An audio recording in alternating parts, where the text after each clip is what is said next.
The verse of the day is Psalm 147:3, and it says, He heals the brokenhearted and bandages their wounds. Today's verse fires me up because I've seen God show up as a healer for my heart so many times. And I think having a broken heart isn't just going through a breakup, right? I think having a broken heart can look like so many different things. It can look like going through a breakup. It can look like going through a friendship breakup. It can look like grieving expectations and dreams and having to let go of certain expectations and dreams. It can look like losing a parent. It can look like losing a loved one. There's many, many different versions of heartbreak, and I think I love that this is in the Bible, and I love that I've been able to have testimonies of seeing this come to pass, because how often do we experience heartbreak? How often do all of us have to go through pain and healing our heart on a daily basis? And I think the reason why sometimes we get stunted in our growth is because we don't want to face certain heartbreak. We don't want to face certain pain, and we stuff it, and we don't want to deal with it. But today's verse reminds us that God helps heal the brokenhearted, and He bandages our wounds.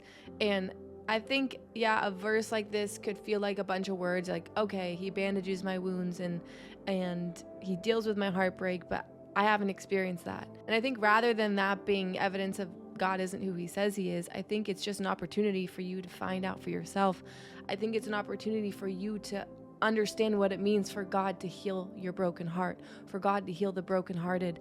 And just a few examples in my life, I've gone through some severe heartbreak with just certain relationships, and I've seen firsthand God take my broken heart and feel completely depressed in one moment about the heartbreak, and hopeless, actually, because I think hopelessness can partner with broken hearts because you're experiencing such severe pain, and through that pain, your perspective turns into, well, I don't know how I'll get through this. I don't know if my life will ever get good again. I don't know how I'm gonna move forward or do life without this person or without the thing that's breaking my heart.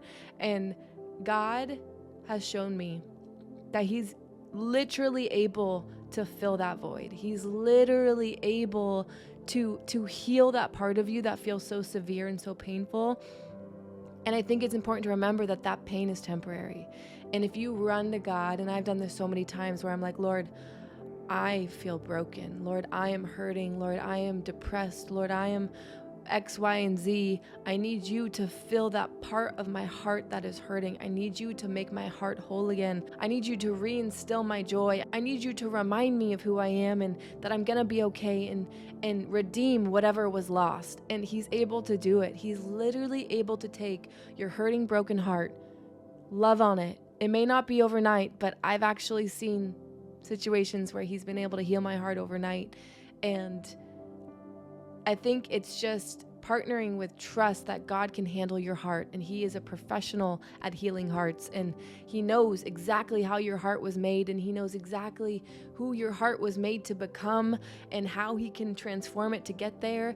And it's just partnering with Him and trusting Him that the Holy Spirit is your comforter. The Holy Spirit is someone who can make you feel peace when your world doesn't make sense. Make you feel peace when that thing that you lost is still lost, but your peace has restored, but your heart has become whole again. Today's verse reminds me of Proverbs 13:12, and it says, Hope deferred makes the heart sick, but a dream fulfilled is a tree of life.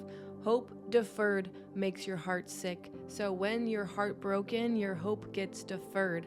And a lot of times, the reason why your heart then gets sick and you fall into depression and you don't know how to get out or to move forward is because most often we're thinking that we're not going to be okay without that thing. We're thinking that somehow our life will never be okay without the thing that's breaking our heart. And I think when we focus on Jesus and we remember that Jesus can restore our heart, Jesus actually is everything that we need. He's able to comfort us. He's able to give us healing that we need. He's able to fill any void in our heart, whatever was taken from us or removed from our life.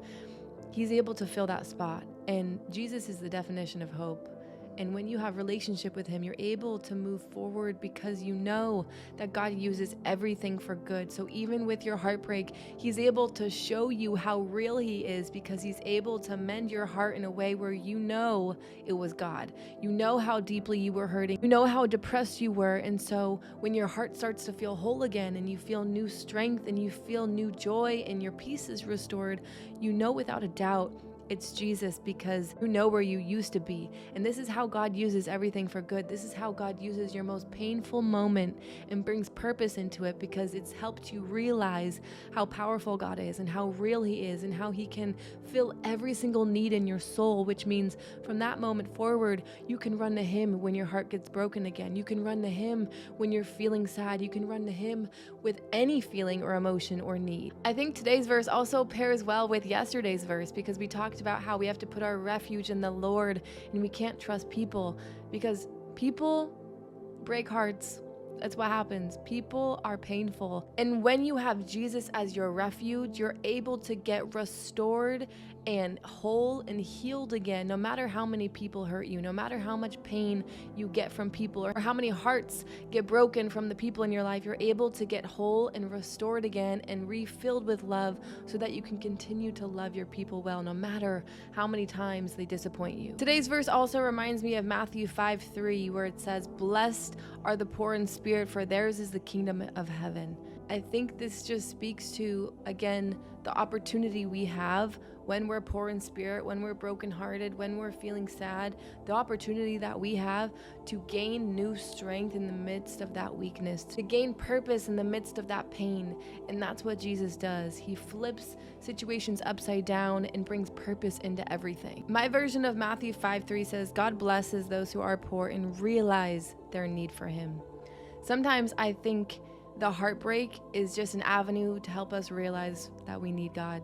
And you hear it all the time. People talk about how their most painful moment is actually the moment they're most thankful for, because it helped them see clearly. It helped them find God. It helped them find purpose. And obviously, when you're in the middle of heartbreak, you don't want to hear that. You don't want to hear God is going to use it for good. But I think what you should know in the midst of feeling heartbreak is that you can run to God as you are, as broken as you are, and be honest with him. Tell him why you're heartbroken, and he can meet you where you're at and restore your heart, and ask him to get whole. Ask him to help you get whole again and to get restored and to find true refuge in him alone.